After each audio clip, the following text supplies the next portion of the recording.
Latest programme కోసం bell icon ని click చేయండి. దేవుడి దీవెనని పొందండి. పరిశుద్ధాత్మ తండ్రి దేవునికే మహిమ కలుగును గాక. ఆమేన్. ప్రియమైన దేవుని బిడ్డలారా, ప్రభు క్రీస్తు యొక్క మిత్రులారా, ఈరోజు మంగళవారం ఆగస్టు నెల 18వ తారీఖు. యేసయ్య ఈరోజు మనందరితో మాట్లాడుతున్నారు. పునీత మత్తయి గారు రాసిన శుభవార్త నుండి 19వ అధ్యాయము వచనములు 23 నుండి 30 వరకు. అంతటి యేసు తన శిష్యులతో, ధనవంతుడు పరలోక రాజ్యమున ప్రవేశించుట కష్టము. ధనవంతుడు దేవుని రాజ్యమును ప్రవేశించుట కంటే ఒంటె సూది బెజ్జములో దూరిపోవుట సులభతరము అని మరలా మీతో రూఢీగా చెప్పుచున్నాను అనెను. శిష్యులు ఈ మాటలు విని మిక్కిలి ఆశ్చర్యపడి, అట్లయినా ఎవడు రక్షణ పొందగలడు అనిరి. అందుకు యేసు శిష్యులతో, మానవులకు ఇది అసాధ్యము, కానీ దేవునికి సమస్తము సాధ్యమే అని పలికెను. అప్పుడు పేతురు యేసుతో, మేము సమస్తమును త్యజించి నిన్ను అనుసరించితిమి, మాకు ఏమి లభించును అనెను. అందుకు యేసు, నూతన ప్రవచనమున పునరుత్థాన సమయమున మనిషి కుమారుడు తన మహిమాన్వితమైన సింహాసనము ఆసీనుడైనప్పుడు నన్ను అనుసరించిన మీరును 12 ఆసనములపై కూర్చుండి ఇజ్రాయేలు 12 గోత్రములకు తీర్పు తీర్చెదరు.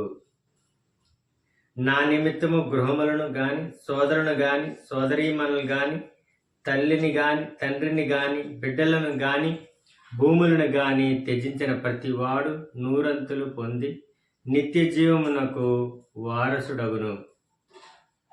అయినను మొదటివారు అనేకులు కడపటివారు అగుదురు, కడపటివారు మొదటివారు అగుదురు అని మీతో నిశ్చయంగా చెప్పుచున్నాను అనెను. ఇది ప్రభువైన క్రీస్తుని యొక్క వాక్కు. క్రీస్తు ప్రభువా, మీకు స్తుతి మహిమ కలుగునుగాక. ఆమేన్. తండ్రి వందనం, యేసయ్య వందనం, పరిశుద్ధాత్మ దేవా వందనం. Praise the Lord. హల్లెలూయా. ప్రియ దేవుని బిడ్డలారా, యేసయ్య ఈరోజు గొప్ప మాటలను మనకు తెలియజేస్తున్నారు. ధనవంతుడు దేవుని రాజ్యములో ప్రవేశించడు. ఈ లోక సంపదలు ఎవడెవడి దగ్గర అయితే ఉన్నాయో వాడు పరలోకంలో ప్రవేశించలేడు.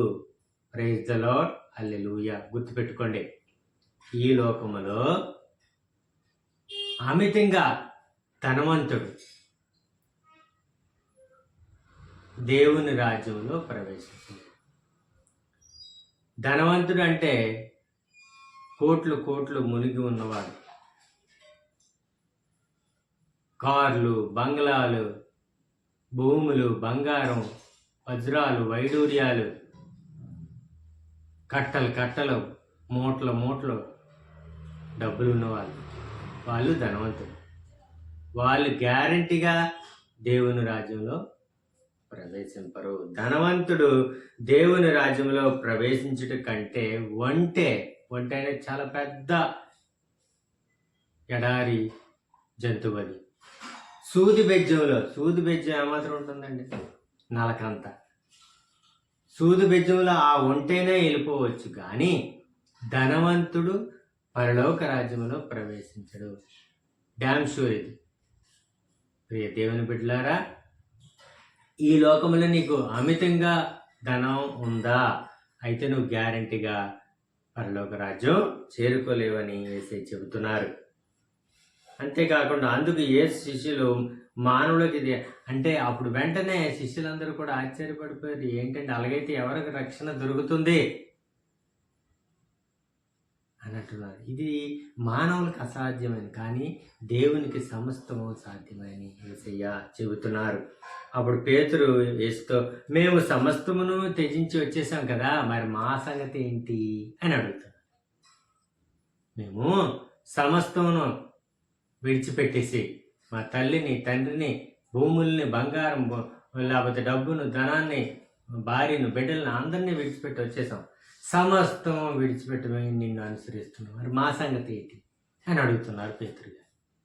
వెంటనే యేసయ్య చెబుతున్నారు, ఇదిగో తీర్పు దినమున నాతో పాటు మీరు కూడా సింహాసనాసీనులై 12 గోత్రాలకు కూడా మీరు నాతో పాటు తీర్పు తీస్తారు అని యేసయ్య శిష్యులకు అభయం ఇస్తున్నారు.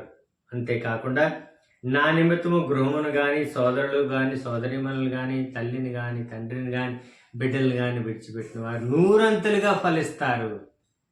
ప్రైజ్ ది లార్డ్, హల్లెలూయా. అంతేకాకుండా చివరి మాటగా యేసయ్య చెప్తున్నారు, మొదటి వారు అనేకులు కడపటి వారుగాను, కడపటి వారు అనేకులు మొదటి వారుగా మారిపోతారు. గుర్తుపెట్టుకోండి, మనం కడపటి వారు. ప్రభు క్రీస్తు పక్కన కూర్చునే గొప్ప అదృష్టం మనకు లభిస్తుంది. ఆమేన్.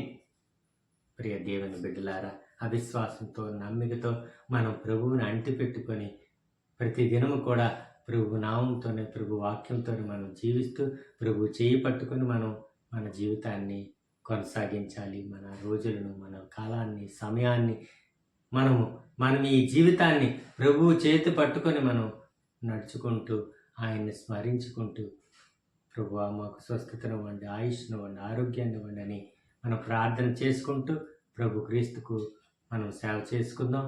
ఆ దేవాది దేవుడి దీవెనలు మనపై నిండి నూరేళ్ళు ఉండును గాక. ఆమేన్. God bless you. దేవుడు మేము దీవించును గాక. ఆమేన్.